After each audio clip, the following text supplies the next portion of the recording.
Okay, good morning, all of you.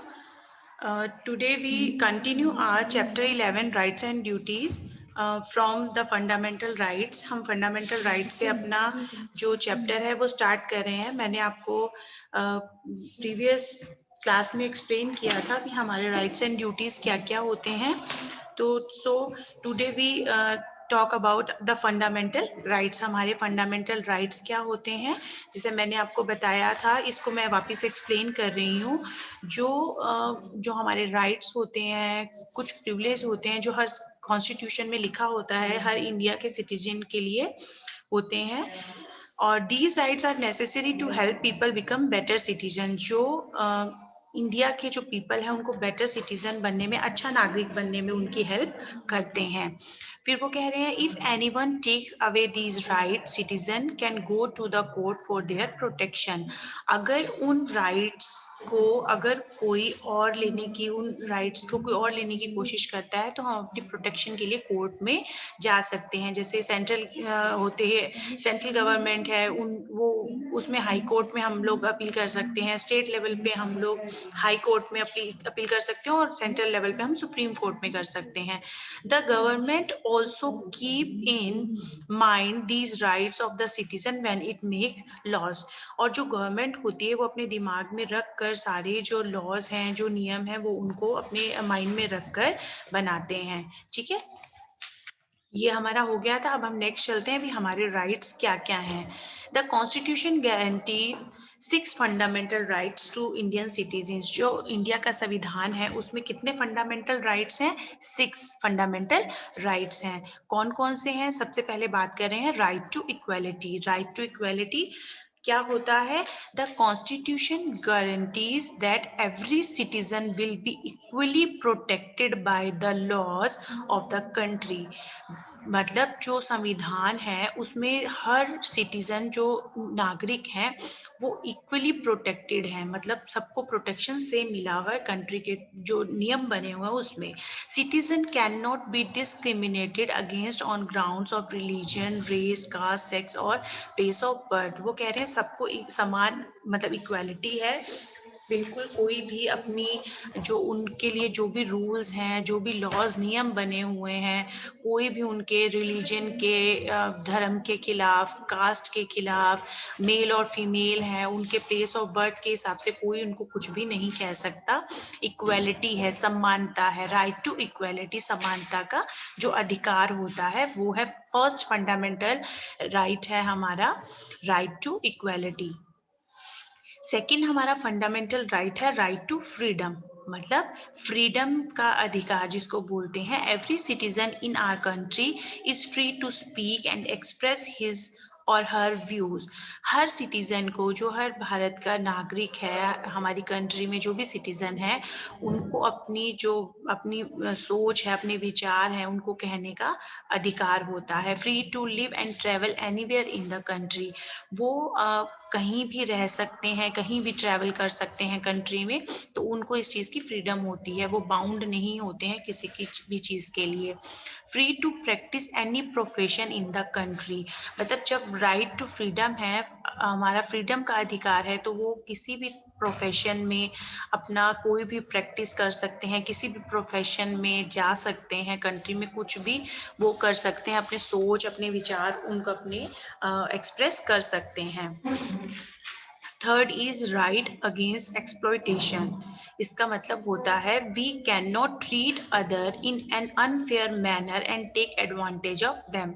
वो कह रहे हैं हम किसी को भी सबको अधिकार है, मतलब वो हम लोग किसी को भी कोई भी एडवांटेज ऑफ किसी का भी मतलब एडवांटेज नहीं ले सकते. कोई भी जो 14 की एज होती है, चिल्ड्रन जो 14 की एज से बिलो जो होते हैं, उनसे हम किसी भी तरीके की लेबर या कुछ भी फैक्ट्रीज में, घरों में किसी भी तरीके का वर्क नहीं करवा सकते हैं. मतलब कुछ भी हम लोग उनको अनफेयर ट्रीट नहीं कर सकते हैं, उनके साथ बुरा व्यवहार नहीं कर सकते हैं. Next is right to freedom of religion. वो कह रहे हैं भी right to freedom of religion. Every citizen in our country is free to practise, profess and propagate the religion of their choice.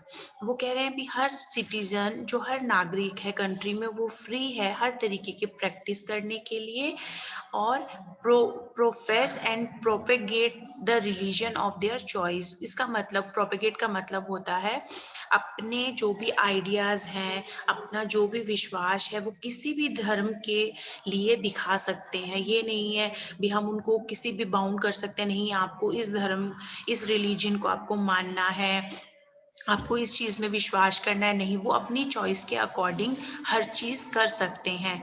The Indian state has no religion of its own. वो कह रहे हैं भी किसी भी state का कोई भी पर्सनल रिलीजन नहीं होता है, मतलब वो हर धर्म को किसी भी स्टेट में रह के वो अपने किसी भी धर्म को मान सकता है। कल्चरल एंड एजुकेशनल राइट, जैसे अपना फ्रीडम है, फ्रीडम का अधिकार है, राइट टू इक्वालिटी है, राइट टू फ्रीडम है, राइट अगेंस्ट एक्सप्लॉयटेशन है। एक्सप्लॉयटेशन का मीन होता है भी कोई भी 14 ईयर्स से कम जो बच्चे होते हैं 14 की एज से, उनसे कोई भी फैक्ट्रीज में, माइंस में या किसी भी घरों में कोई भी लेबर वाला वर्क नहीं करवा सकता है। हमें किसी भी धर्म को हम मानने के लिए फ्री हैं। वैसे ही हमें कल्चरल एंड एजुकेशनल राइट होता है, मतलब हम कोई भी जो कल्चरल और एजुकेशन, कोई भी हम लोग शिक्षा के जो वो कह रहे हैं उसके अकॉर्डिंग हम कुछ भी, हमारा अधिकार है। India is a large country, वो इसको समझाने के लिए बता रहे हैं, इंडिया एक लार्ज कंट्री है।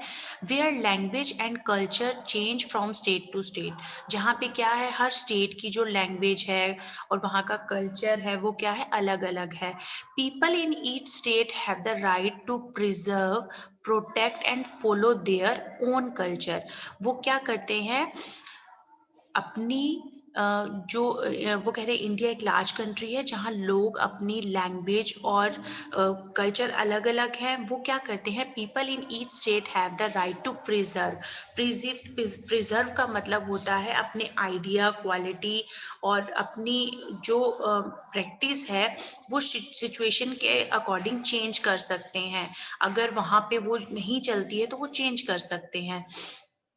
तो उनको क्या है, वो उनको अपना ये राइट होता है, protect and follow their own culture. वो अपने अपने कल्चर के हिसाब से वहाँ पे चेंज कर सकते हैं और अपनी जो संस्कृति है उसको प्रोटेक्ट कर सकते हैं, जो अपना कल्चर होता है उसको प्रोटेक्ट कर सकते हैं। They can also set up their own school and college in any part of India. वो अपने अकॉर्डिंग, मतलब अपना स्कूल और कॉलेज इंडिया के किसी भी पार्ट में वो खोल सकते हैं, वो किसी भी चीज़ के लिए बाउंड नहीं है। तो सबसे पहले हमारे जो 6 फंडामेंटल राइट्स हैं उसमें आ गया right to equality, right to freedom, right against exploitation, right to freedom of religion and next cultural and educational right. उसके बाद में हमारा नेक्स्ट है right to constitutional remedies. Constitutional remedies का अधिकार, that this right gives us the power to seek justice in a court of law if our fundamental right taken away. वो कह रहे हैं भी इसका कॉन्स्टिट्यूशनल रेमेडीज का मतलब होता है भी अगर हमें जो फंडामेंटल राइट जो हमें अधिकार मिले हैं, अगर उसको कोई लेता है तो हमारे पास ये पावर है कि हम कोर्ट में जस्टिस के लिए, न्याय के लिए जा सकते हैं। ठीक है, राइट टू कॉन्स्टिट्यूशनल रेमेडीज, हम उसके अकॉर्डिंग अपनी रेमेडीज जो हमें जो संविधान में ये भी सब रिटर्न में है भी, अगर कोई हमारे अधिकार लेता है तो हम कोर्ट में अपने जस्टिस के लिए, न्याय के लिए जा सकते हैं। ठीक है, उसके बाद में वो बता रहे हैं एक स्पेशल, उन्होंने बताया है, क्या आप जानते हो हमारे एक्ट के according the right to education act, जिसको आरटीई बोलते हैं, is an act of the parliament of India. India के पार्लियामेंट में ये एक एक्ट है which comes under the right to freedom. ये राइट आता है फ्रीडम राइट में आता है। It came into force on 1 April 2010।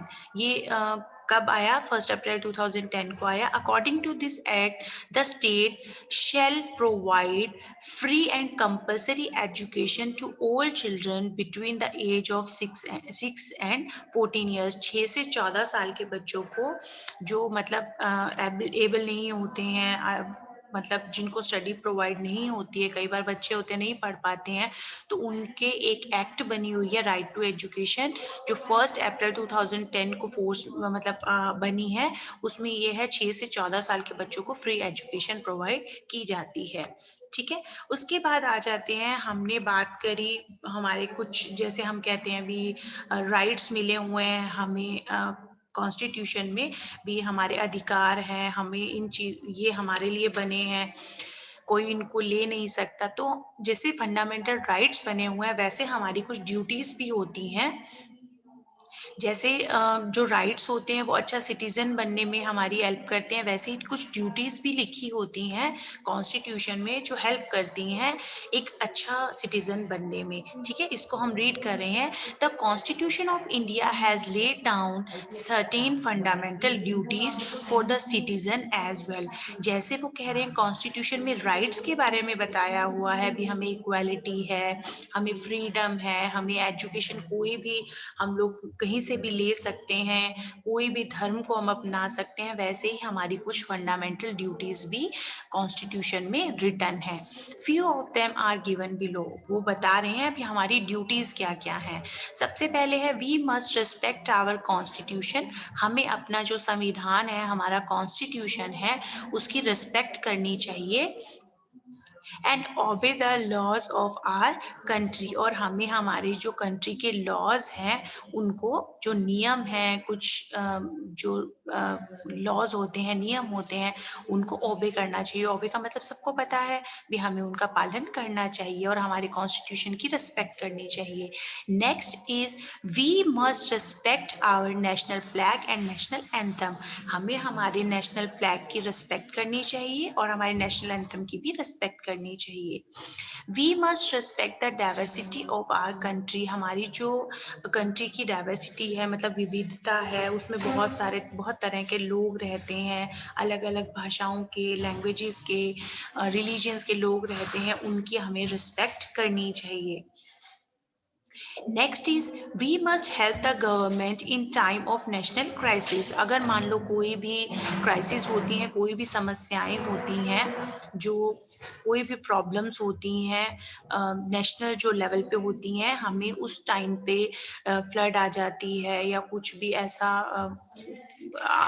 कोई भी नेशनल क्राइसिस होते हैं, तो उसमें हमें क्या है, गवर्नमेंट की हेल्प करनी चाहिए। We must protect and preserve our environment. हमें अपने जो आसपास का जो एनवायरनमेंट होता है उसको प्रोटेक्ट रखना चाहिए, नीट एंड क्लीन रखना चाहिए, उसको प्रिजर्व मतलब बचा के रखना चाहिए, सेफ रखना चाहिए, है ना, सबको पता है रखना चाहिए। We must not damage public property. हमें जो हमारी पब्लिक प्रॉपर्टी है, हमारे जो चीज़ें होती हैं पब्लिक प्रॉपर्टी जिसको कहते हैं, उसको डैमेज, नुकसान नहीं पहुंचाना चाहिए। We must treat all citizen as equal and should follow non violence.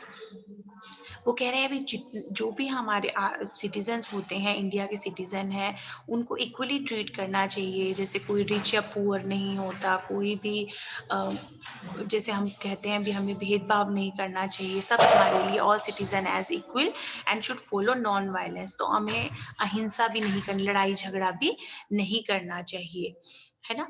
तो वो कह रहे हैं ये जैसे हमारे को फंडामेंटल राइट्स मिले हुए हैं, वैसे भी हमारी कुछ ड्यूटीज भी उन्होंने बताई हैं इस चैप्टर में। ये हमारा चैप्टर है rights and duties.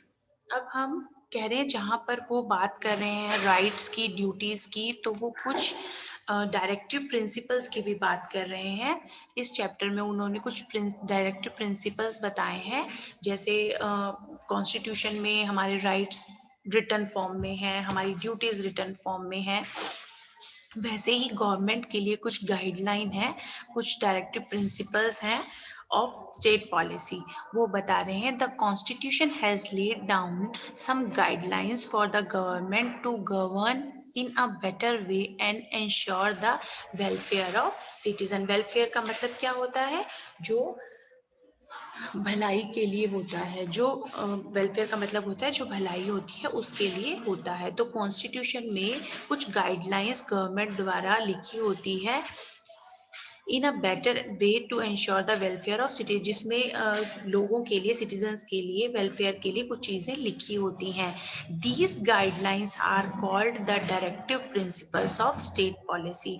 In guidelines को क्या कहते हैं?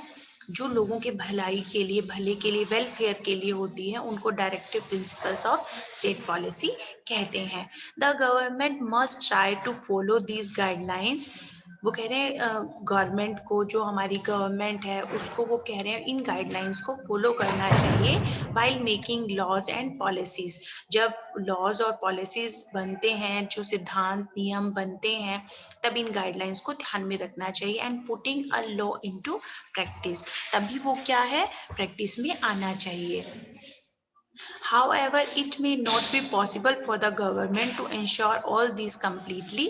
वो कह रहे हैं भी it may not be possible for the government, वो कह रहे हैं भी हमेशा कई बार ऐसा होता है भी गवर्नमेंट के लिए ये पॉसिबल नहीं हो पाता।